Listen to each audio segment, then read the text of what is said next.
Kevin Bowen here. Don't forget to listen to The Fan now on 93.5 or 107.5 FM, and check out our latest coverage online at 1075thefan.com. Summer vacation is here. We're back, another edition of Kevin's Corner. Kevin Bowen and Chris Presley. Friends on the podcast, enemies this weekend as Chris's Vols take on my Irish in the Knoxville Super Regional. CP, you were saying that Tennessee is the greatest college baseball team of all time?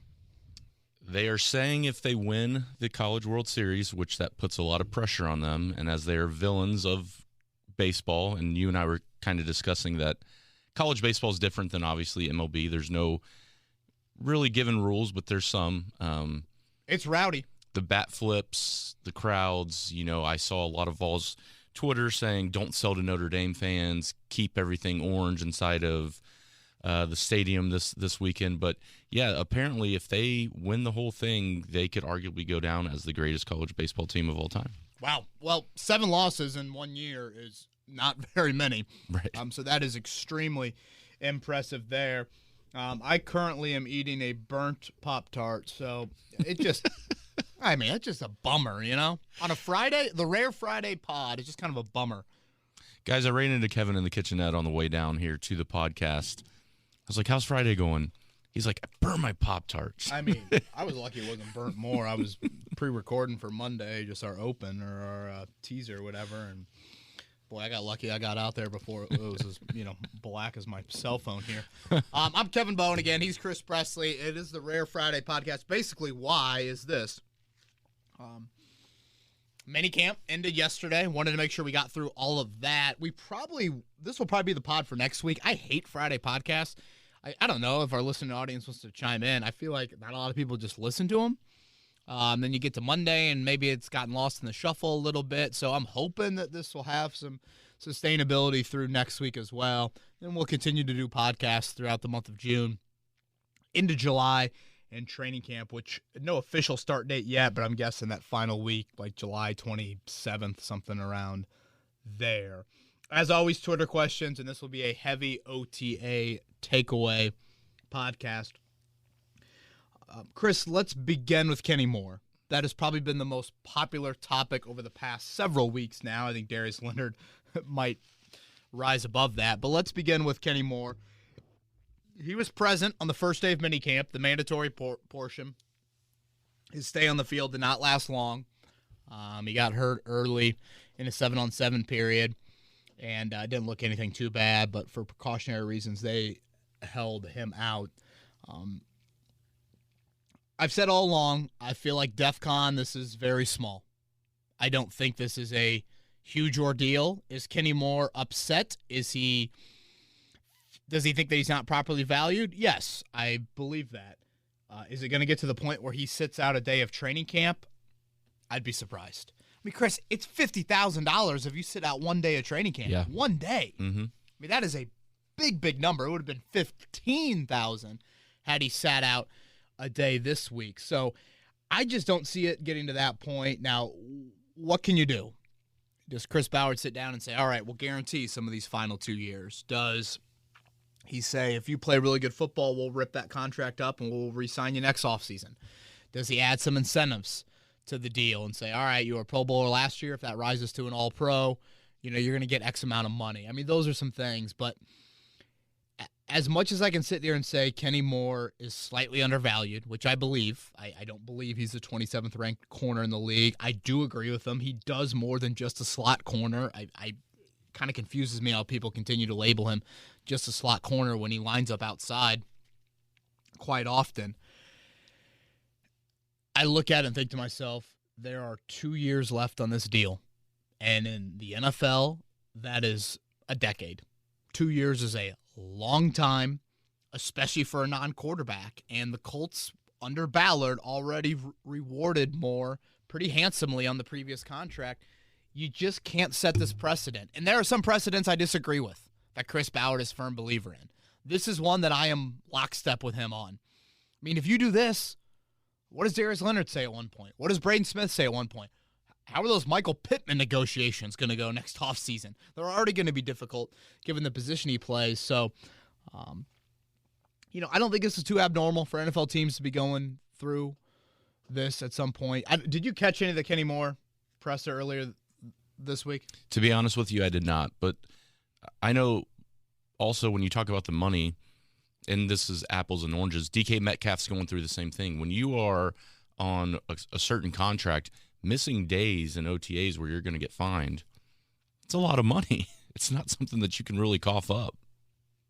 It is, but then it goes to another level. Right. In training camp, It would have been $15,000, $31,000, I think $46,000 the 3 days this week. You get to training camp, you miss 1 day at Grand Park, it's already above all that. It's already at $50,000 right. there. But no, what can he say? It's weird, Chris. I don't think Kenny seems like a good dude. I don't pretend to know him super, super well. Seems like a pretty good dude. I think the media sessions can get a bit awkward at times with him. He's just not the most comfortable in those settings. Like, you walk into the locker room back in the day, and Eric Ebron would be like, come on over, guys. 8-5, out of the shower. Come on over. Yep, Jack. You mind going and eating lunch? They kind of need to spread out around my locker here. Eric Ebron fits a guy that wants to hold out. Like, he would have the good personality to be like, I can explain to you in every single way why I should be paid more. For Kenny, it's kind of awkward. Yeah. It's just not him. So I felt almost bad for him the other day. Like, he feels like he should be properly valued, but I almost feel like he needs someone else to kind of do the public side of it. It's not comfortable for him, which is a great quality. I think it shows how he is. And again, do you think it's because of the new agency to a degree? I think that is driving a lot of it. And I'll go back to what I said earlier. I think the Stephon Gilmore thing of just seeing how much he's making and realizing that, Kenny brings some strong versatility there. And Gus Bradley spoke to the media this week. I think Kenny's role is still going to be huge in this defense. I mean, Gus was, and Kenny used the phrase, I wear a lot of hats. I think it's a great phrase to use in describing his game. I mean, Gus Bradley's like, he plays zone, he plays man, he blitzes, he helps out against the run. I mean, that's a lot for one position there. So and Chris Ballott's sitting there like, yeah, Gus, stop. We know what he does. Right. So it'll be interesting to see how it gets resolved, assuming it does. Again, I don't expect him to sit out.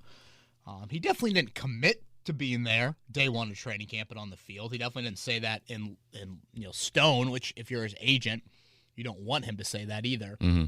But the old saying, Chris, of deadlines spur action, I believe that'll happen here. Well, one of the other big stories, Kevin, if you want to touch on this now, obviously Darius Leonard is going to have surgery. Frank Reich is positive or hopeful that as long as he is back by the start of the season, he's totally cool with it. What do you have? Anything more on that? Chris, by the way, Pop-Tart still tastes great. It's just a little weird, the whole thing. Just a little odd. And it's a very multi-layered oddness to it. And I'll try to kind of sift through it all. So, we know Darius Leonard played through the ankle injury last year. And Chris, at times he looked like you or me, and at times he was the best defensive player in the NFL. More often than not, the best defensive player in the NFL. He was outstanding at times. So he gets the off, and he had, I think in Leonard's words, he had 2 procedures on that ankle this time last year to try and kind of, get rid of whatever's been ailing him. So this is something that has gone on for longer than a year now. And then it was just weird how, Frank Reich comes out Tuesday and he's like, all right, Darius is out west. He had back surgery. And then, Leonard's talking to Pat McAfee trying to kind of clarify the thing.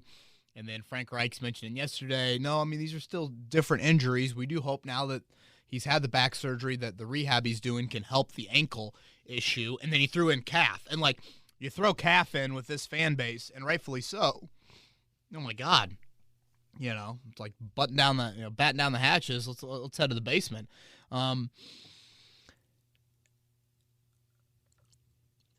Let's go here with Reich using the word surprise 2 weeks ago to describe Darius Leonard not on the practice field. Okay.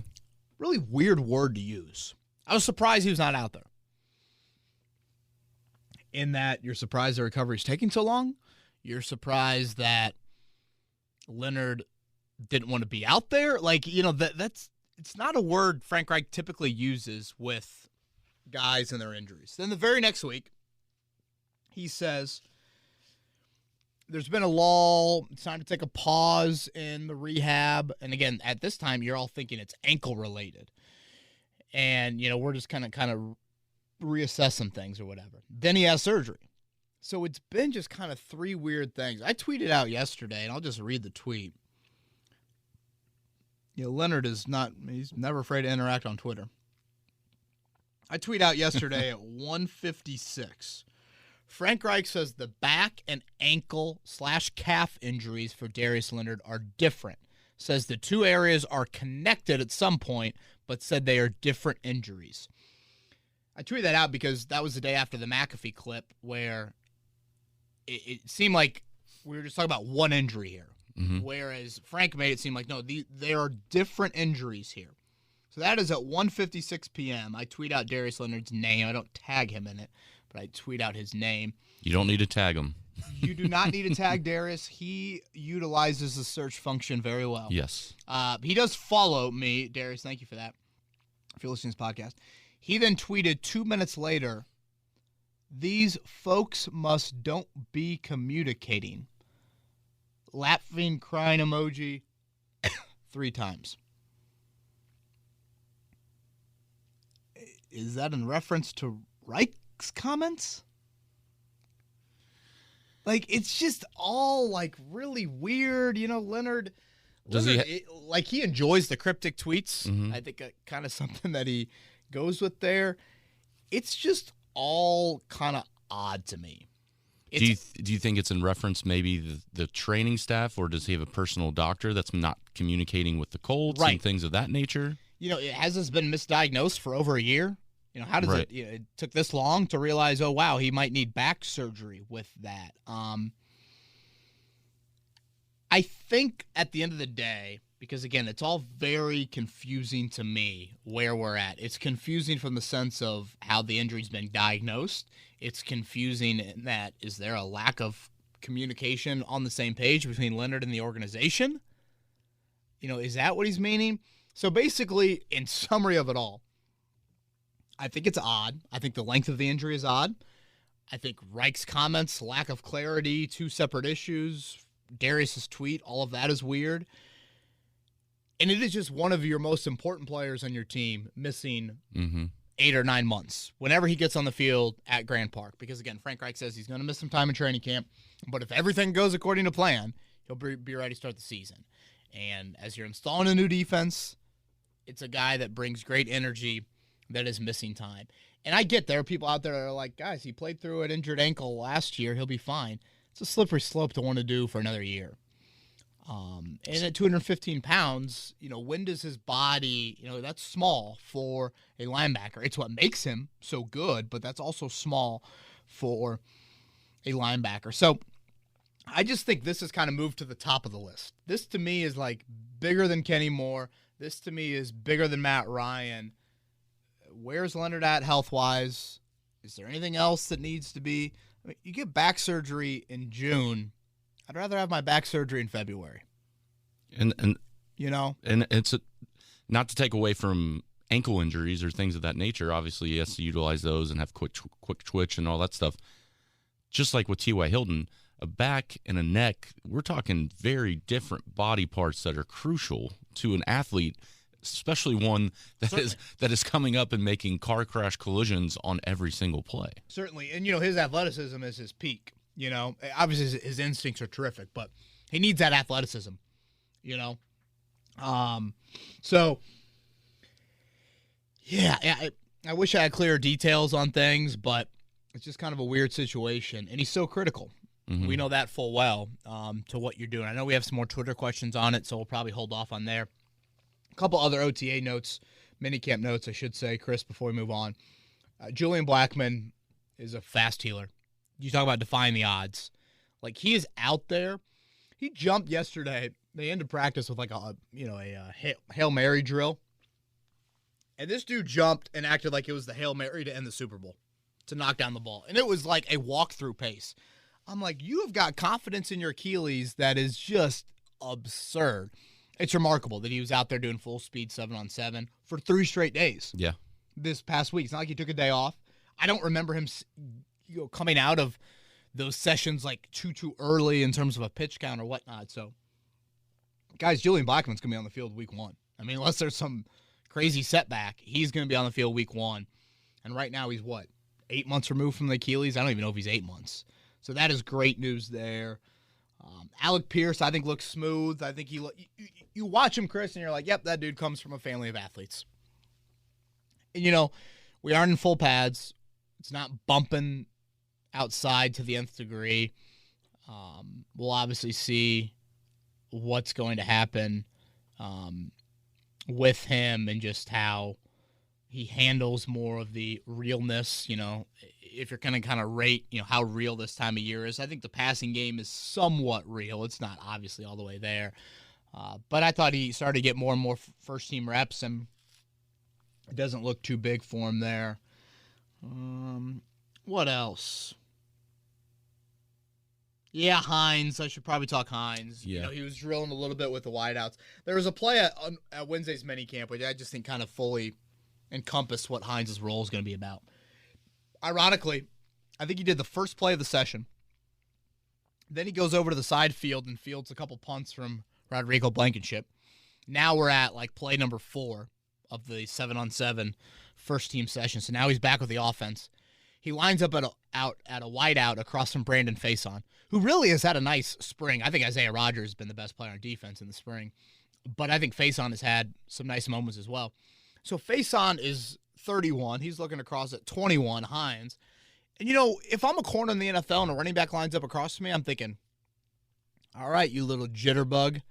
You're doing something within the first 5 yards of the line of scrimmage. Mm-hmm. You're going to try and juke me. It's going to be a quick hitter, and that quarterback wants the ball in your hands very early. Right.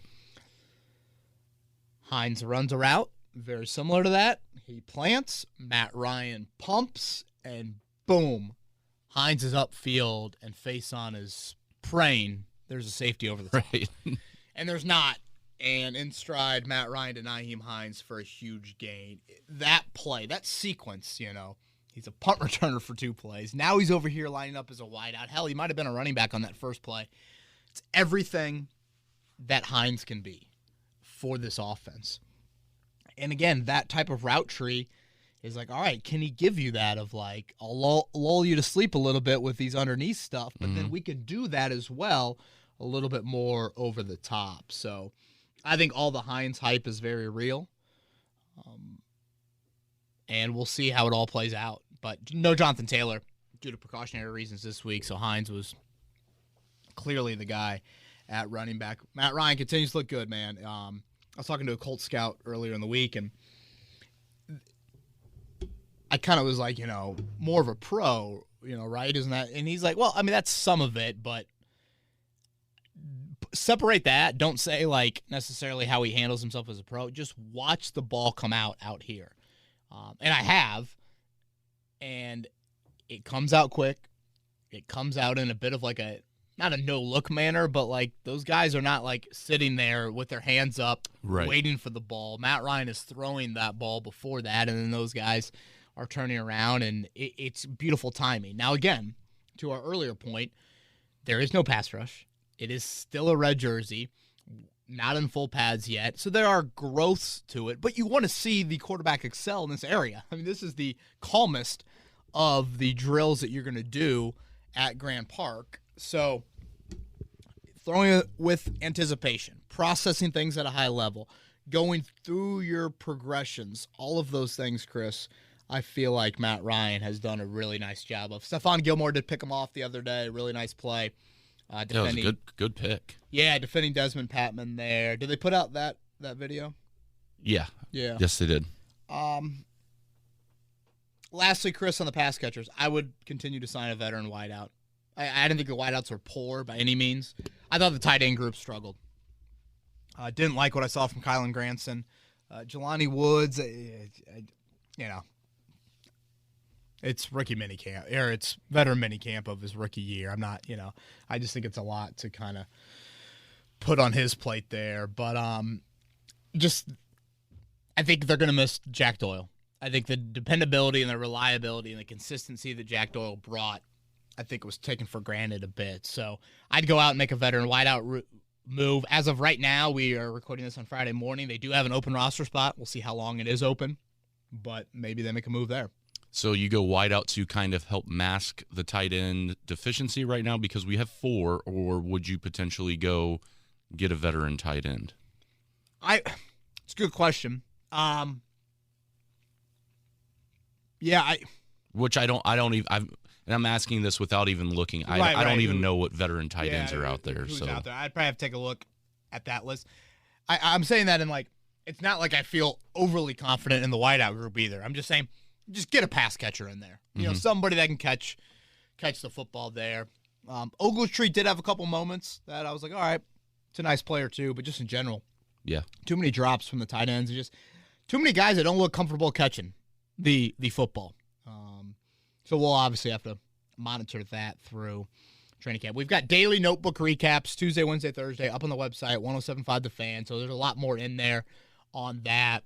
Some Ryan Kelly at right guard stuff that I thought was a little bit odd. I haven't seen this time of year. The Colts caution that it's just emergency type situations, but still, I never remember them doing that. I'm thinking to myself, yeah, don't you want the new center to work, or the new quarterback to work with the right. Yeah. the center? The most reps as possible there. A little bit of hot rod stuff in there, just how long he feels like he can make a kick. So check out that up on the website. Awesome. Well, Kevin, do you want to get to Twitter questions? Let's do it. All right. First one's going to come from Adam. We talked about Darius Leonard earlier, obviously, as the biggest story right now coming out of minicamps. He wants to know, with him being hurt, does this open the door for undrafted free agents like JoJo, and you can help me with some of these words, Doman? Yeah. Doman. I don't know. And James Skalski to get enough reps to shine and greatly increase their chances of making the final roster. Adam, works in Nebraska right now, and a lot of his coworkers are diehard Husker fans. Nice. Who believe that Doman is going to be a stud. Well, if we need a place to stay for the College World Series, maybe we can hit up Adam. Yeah, I'm down. I think your Vols are going to be there. Plus 140 I saw, Chris Presley. That's wild to me. Nothing against your Vols, but, it's baseball. Can't freakish thing happen in baseball? Yeah, they can. I mean, they almost lost in regionals last year. But I don't know. They are a kind of once-in-a-generation team, it seems like. Okay, undrafted free agent, yes. I will come out with a 53-man roster next week, and JoJo Doman, whatever, he will be on it. Actually, he was on it before this week, Chris. Good special teams guy, you believe? Yeah, and I look back at the cutting of Jordan Glasgow this week, a guy that's been a special teamer for a couple of years. He's been banged up a little bit as well, wasn't even participating this week. So that kind of opens a door as well. But I thought he would make it anyways. Matthew Adams is gone, so, there's kind of some of that second-tier linebacker stuff that is open there. Sterling Weatherford, the Cicero native, we'll obviously see what happens there. Doman has an impressive resume. I think he was a safety-turned-linebacker at Nebraska. He was around the ball, made a play earlier in the week. There was no Zaire Franklin for one of the sessions earlier in the week. So I believe he is the one undrafted free agent that I have making the roster right now. Yeah, it looked like he was at the combine, just based off a Google search. It probably was. Again, he had a nice college resume. We're going to jump to a question from Josh. With the supposed improvements with Gus Bradley, Yannick Ngakoue, Stephon Gilmore, etc. on defense, how poised are we to withstand prolonged Darius Leonard absence? Yeah, Josh, I understand the question. You definitely have improved at other spots on your defense. I think that will help you, kind of maybe get off the field on a little bit more of a normal routine basis than being so reliant on turnovers. But let's not act like Darius Leonard is not one of the more unique defensive players that's been in this league, frankly, in quite some time. No one has done what Leonard has done from a takeaway standpoint in eons. Sure, is EJ Speed a guy that the staff has always liked and you feel like he should be blossoming into a nice player? Yeah, but Leonard literally stops drives and gives the offense the ball in favorable situations. And that's just rare for a linebacker to do that. So withstand, I guess that's probably a good word to use, Josh, but Leonard can help take your defense from surviving to kind of thriving a little bit there. So I think you would, if he were to miss time, you would be missing a lot in the playmaking department. So, Kevin, for Travis, and I think a lot of people, depending on how long these injuries last with Darius Leonard, he's reminded of Bob Sanders, a guy that he feels like kind of outplays his own body. And you can see a time where the effectiveness was reduced week to week last year because of the mobility and injuries. Does that affect the odds of a second contract for Darius with the Colts? Yeah, Travis, fair question. I guess if you want to get technical, it'd be a third contract. Leonard, rookie deal, signed the extension. So it would be a third contract. Yeah, Bob Sanders is probably a bit harsh. I mean, Bob Sanders missed a lot of time. Leonard didn't miss a game last year. Outside of the COVID game. Let's look up how many games Darius Leonard's missed in his career. I'm willing to bet it's less than 6. 4 years for Darius Leonard. 1 plus 3 is 4, plus 2 is 6, plus 1 is 7. 7 total missed games in his 4 seasons. So, I mean, Bob Sanders had missed 7 games in 2 months. Right. Nothing against Bob. I mean, Right. hell of a player. He just couldn't be out there. So, I think that might be a little bit unfair.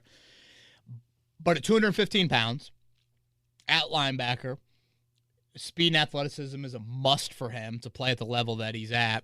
Yeah, I mean, by the time this second contract gets over, he probably will be pushing 30.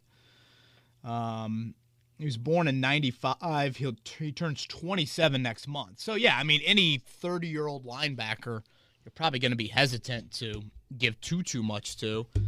The Colts certainly would fall into that group based off past precedent there. And what Leonard looks like at 30, we'll obviously have to wait and see. This gets back to the earlier point, Travis, of,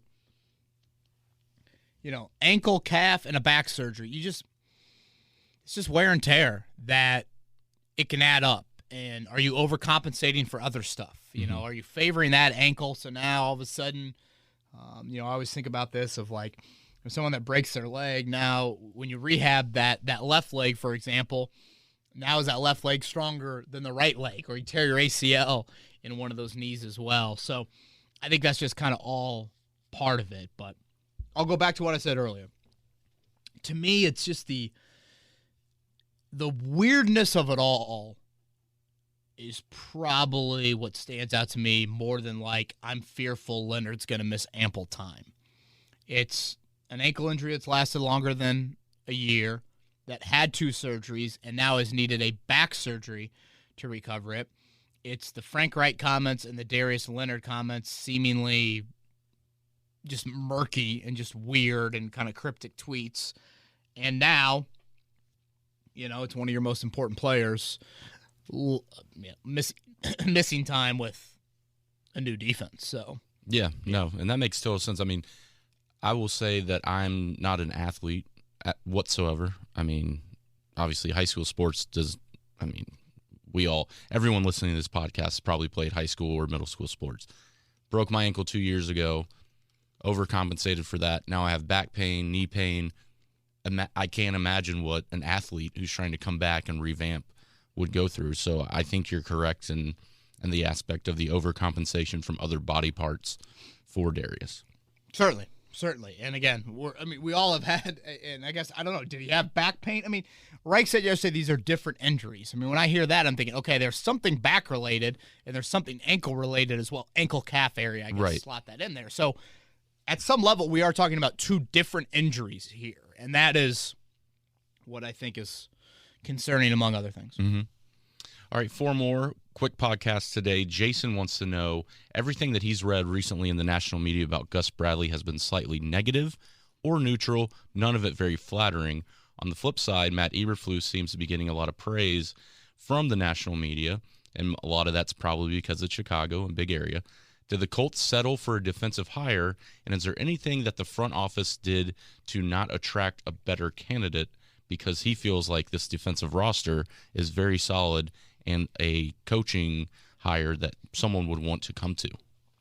Interesting. I don't know. Have I seen a lot of negativity with Gus Bradley? I don't know if I've seen a lot of it. I think guys love playing for him. I know that might not necessarily equate to great defensive success there. I mean, from a resume standpoint, he's got a resume, and I think that is something that attracted him to, having a Pro Bowler at every level of his defense now that he does have here in Indianapolis. So I don't know if settle is the right word. You guys know I've long been a believer of it's time to do something different on the defensive side of the ball. I think I'm going to guess, Chris, is the national media or the Chicago media likes Matt Eberflus because they feel like they're going to be disciplined for the first time in quite a while in Chicago, or something along those lines. I think here in Indy, from an innovation standpoint, from a creativity standpoint, you had kind of reached a peak. Now, having said that, it's not like Gus Bradley's overly exotic with what he does. I did see some pre-snap disguising in minicamp that I'm interested to see more out of come training camp, but new voice, new philosophy, new message. I mean, Chris, you've got 3 new position coaches. Nate Ollie's super young guy on the D-line from Ball State, and linebackers coach, and what's his name? Smith. He's been a long-time coach in the league. Ron Milas in the secondary, Mike Mitchell as well. So, all of that I just think is good energy. Sometimes you need the voice to change. It's not necessarily going to lead to more success, but I thought you were stagnant, and I thought you had reached a ceiling with the previous defense. And I'll go back to what I've said about the offseason acquisitions. If Matt Eberflus is still the defensive coordinator, Yannick Ngakoue's not here. I don't think Stephon Gilmore's here. Right. Do you want Yannick Ngakoue on your defense? Do you want Stephon Gilmore on your defense? I would assume a lot of people are nodding their heads. Yep. They would want that. So it's that open-mindedness to say, all right, let's bring new personnel here, and let's think players, not plays in that case. Yeah, that's where my head went as well. I mean, Gus Bradley, we'll find out, but bringing in, different talent, that also adds to him being a defensive coordinator. Amen. All right, offensive side of the ball. Michael wants to know who is currently profiled on the exterior of the line of scrimmage. Which 4 players do you think those are going to be, taking away Jonathan Taylor? He cannot be a part of that quartet. Oh, see, I thought he was going side of Lucas Oil there. Oh, well, I thought line of scrimmage. Okay. Boy, how about that? You could go acronym of LOS for line of scrimmage or Lucas Oil Stadium. I thought he meant, okay, who are going to be the 4 people that are out wide. Wow, you could, man. So I feel like it's the June annual question of who should be on the side of Lucas Oil Stadium. Okay, let's go. Let's do that. Let's go there. So that is where I assumed he was going. I could be dead wrong with that. All right, I was at Lucas Oil the other day filming something. I'm trying to think.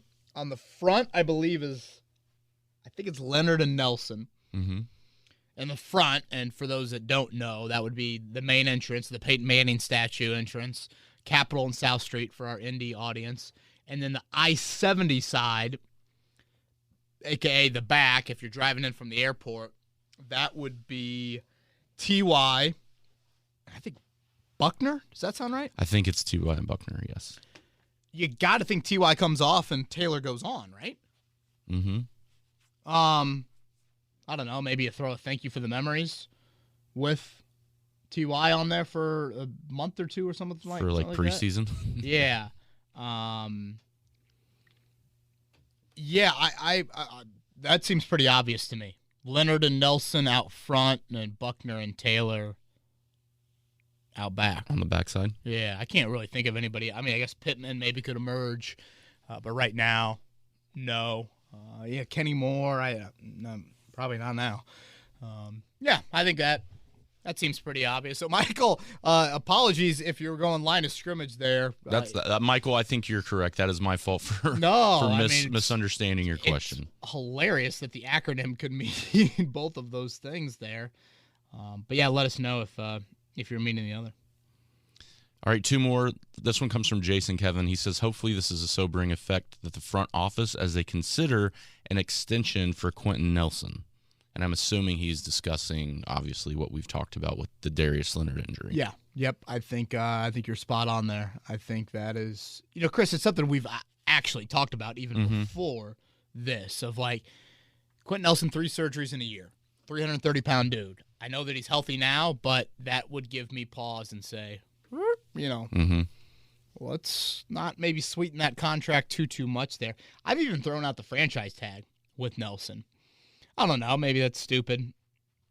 It's probably anti-player, which I know Ballard doesn't want to be about that. So how do you create some leverage here?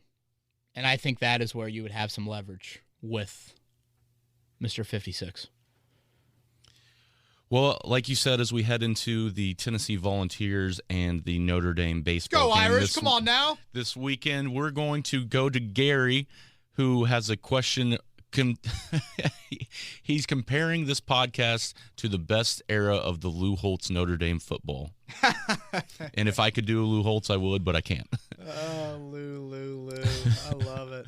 Him and Mark May, they used to, I love that on Saturdays. Is Lou still around? I don't know. I'm sure he still does things from time to time, probably some phone interviews, but I've not seen him on TV in a while. That's probably a good thing, honestly. His question, and aligned with your evaluation, he has 5 different categories he wants you to ask if we have them nailed down as a Colts standpoint. Okay. Left tackle, stud wide receiver, stud quarterback, lockdown corner, and pass rusher. So he says lockdown. How many of those 5 do you think we have locked down? Okay. Boy, that Pop-Tart, man, that really was key. That really set me up for a good rest of the day there. He's back, folks. Yeah, much needed there. Okay, nailed down, locked down. Pittman could be that at wideout. I think he says stud wideout, so that's just one. I think in today's NFL, you probably need a little bit more than one at wideout.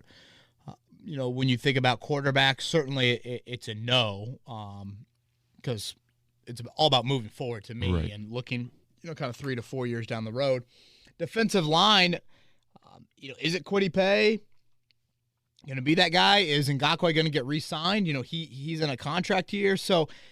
Boy, Gary, I don't know if I say anything nailed. Certainly not left tackle. I mean, we'll see if Bernard Ryman is that. But corner, kind of. Again, I really like Rodgers. I know some people are like, well, he's not going to press, and he's not the best tackler in the world. I'm like, all I know is when the ball is thrown towards him, that dude gets his hands on it. So say what you will about it, but he often makes a play on the ball. So, Gary, I think there's been swings in trying to nail some of this down. I mean, obviously Ryman, a Pittman-Pierce combination at wideout.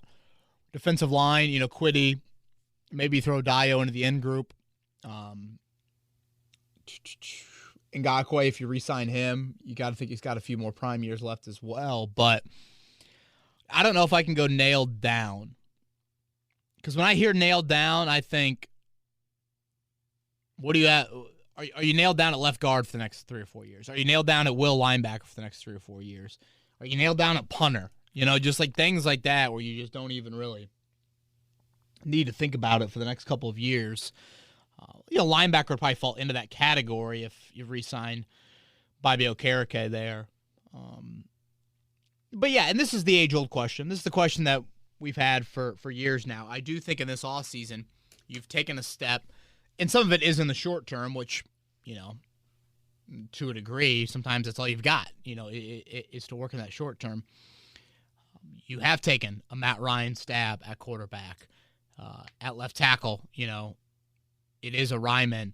At corner, it is a Gilmore in the long-term sense there. So, you have taken Alec Pierce at wideout. You have taken some chances, short and long-term, at those 5 position groups. But, Gary, this is what it comes down to, is finding those 5 and making sure that you have them as locked up as possible moving forward. All right, Kevin, that does it for Twitter questions this week. Anything coming up on the docket on 1075thefan.com that our listeners should be looking out for? We will have, like I said, the 53-man roster breakdown next week, and then just general takeaways from the Colts offseason program. Next week the rookies will still be in town, but veterans are gone, so we've kind of gone with the overall breakdown there.